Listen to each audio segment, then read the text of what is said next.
Alright, what's going on, guys? So today we're going to be talking about hard mode Vorkath.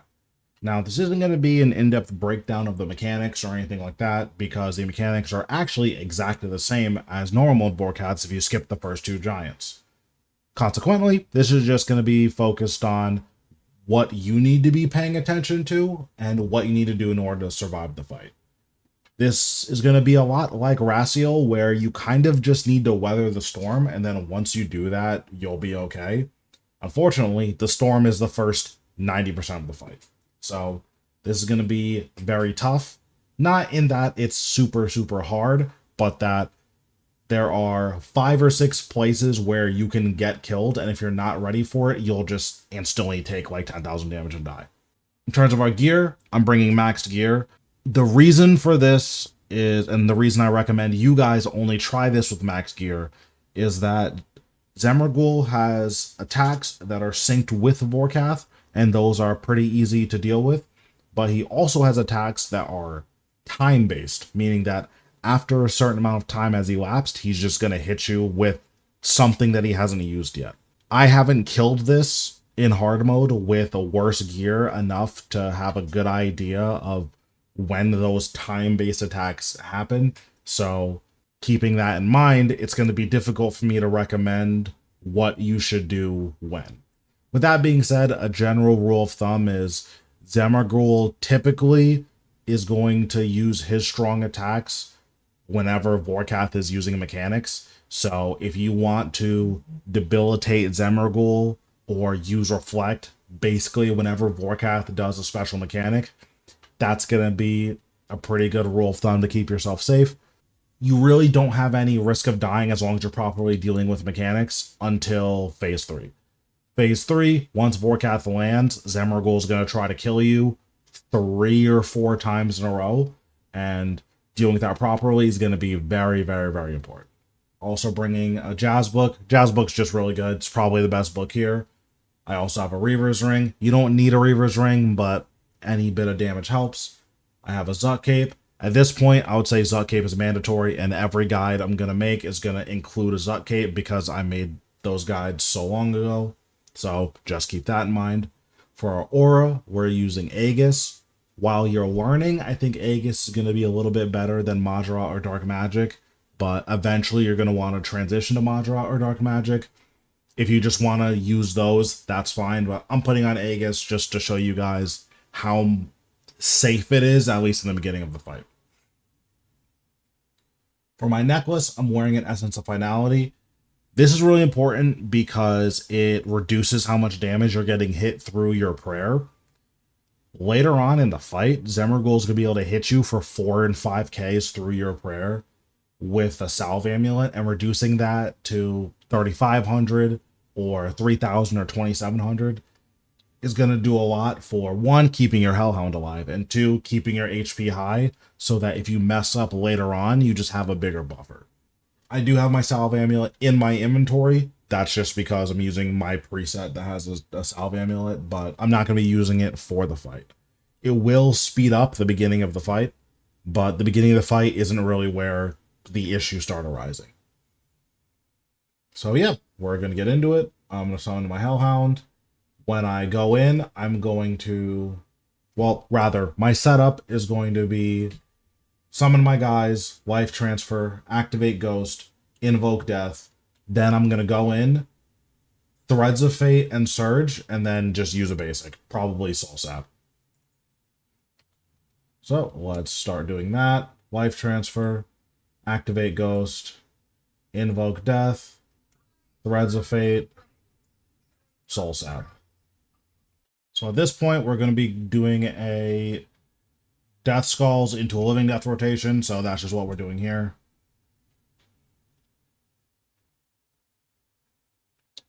So here, we are going to use our special action button. This is because on the first time Vorkath does mechanic, he's going to summon one of his special minions that either heals him, reduces how much damage he takes, or empowers him. Those will all die to the special action. And we have a really long time before Vorkath actually flies away. So this is a really good time to use special action button.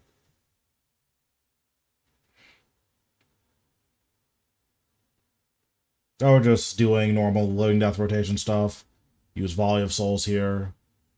We're going to anticipate and then use our skulls just to make sure we're still on time to get a third skulls in our living death.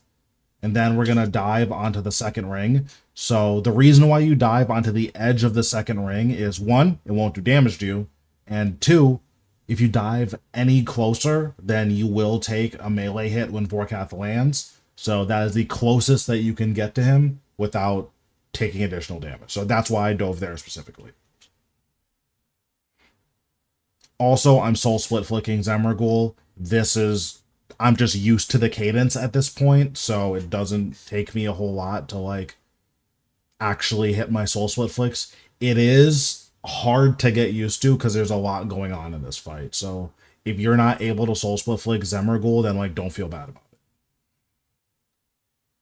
Now here I use an Omni Guard, auto attack,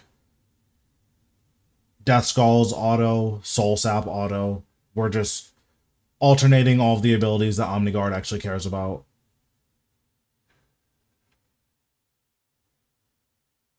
At this point, Zemouregal hasn't really done anything that we're super worried about.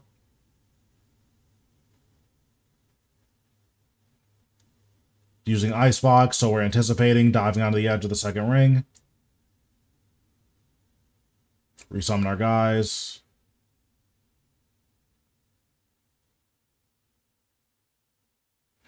Here, I'm positioning for a Threads of Fate, Soul Sap Volley of Souls. And that's just to kill a bunch of the guys and get pretty big healing. Now, something that's really cool about this fight is that you can see the poison is right next to me, but I'm not taking any damage. If you're not on top of one of the big pools of poison, you won't take any damage. So, basically, if you're not inside of a pool, then you're safe. Which is a cool visual cue, because you can like walk between the pools and you're good. So at this point, we're just hitting Zemouregal. We put a Vuln on him. I skulls early by accident. You're not supposed to skulls here, because he is taking dramatically reduced damage. Here, just use your special action button to knock Vorkath out of the air. Hitting Zemouregal, doing our soul split flicks, nothing super special here. Here, now I aim to position so that I can Threads of Fate, Soul Sap, Volley of Souls, and do a lot of damage to these minions. We'll dive away here. So this is the first time that Zemouregal is going to try to kill us, basically. When Vorkath does his breath attack, 1 or 2 ticks later, Zemouregal is going to do Finger of Death. If you're deflecting Necro with Hellhound and Aegis, then it'll do about 2,500 damage. If you're not, it will hit you for around 7k. So here, I'm going to use Reflect. I'm going to use it a tick too late. But if you use Reflect, it'll reduce it to like 1,000. So here's the breath. Here's Finger of Death. Yeah, it hit me for 2,700. So now we're relatively safe from damage here. Nothing we have to worry about. So we're going to anticipate, dive onto the edge of the second ring.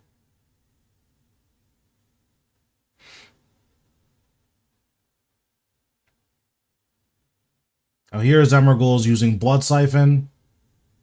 You can just pray Necro for it. It doesn't do enough damage through our prayer that we need to use any crazy defensives. So now when Vorkath does his next breath attack, Zemouregal is going to use Death Skulls. So we're going to Resonance and then dive away. So it tanks the skulls. It has nothing to bounce to. So Zemouregal can't hit us. Now, immediately when Zemouregal, or when Vorkath does Icebox, Zemouregal is going to Volley, so it's going to Devotion here. And then we walk back in. And that's pretty much it. At this point, Zemouregal is exhausted all of his ways of killing us. At some point, he's going to randomly Finger of Death us again. And I say random because there's no tell for it. So he's going to Finger of Death us again, and then we're just going to make sure that we're hitting our Soul Split flicks properly. Just repositioning for a Threads of Fate. Volley of Souls. Making sure we hit our Soul Split flicks. We can just dive away here.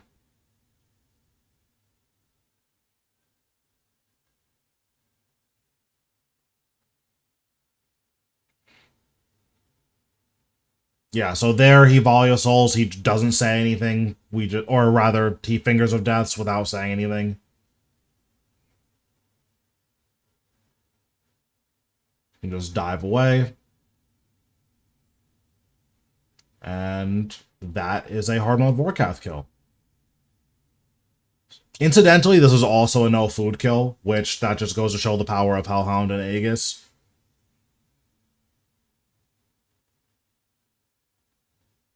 But yeah, these kills are very involved. You need to pay a lot of attention because if you don't, again, you can just instantly die.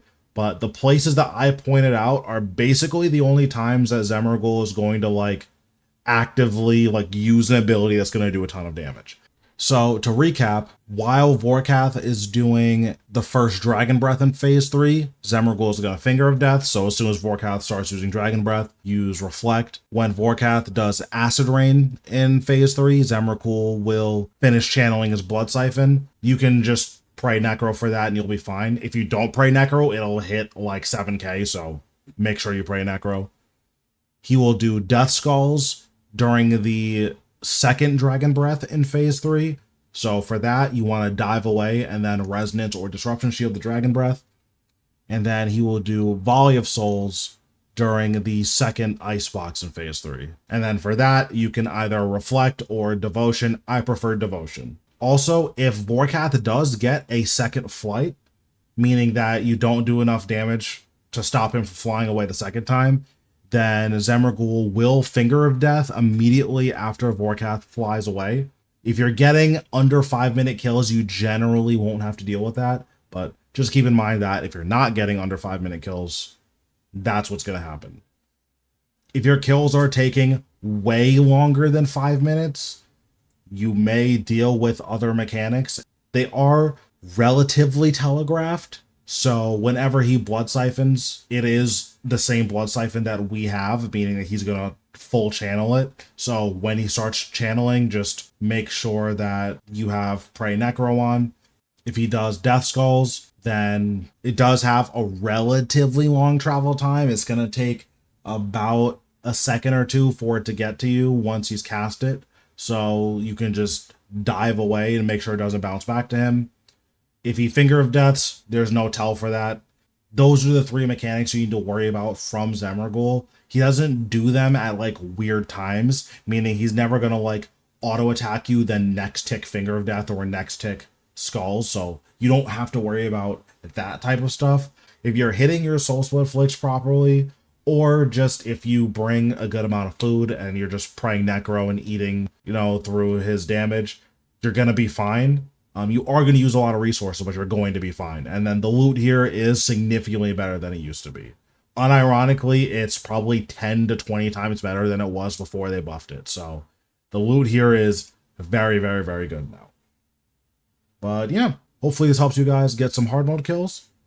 Thanks guys for watching, and I will see you in the next one.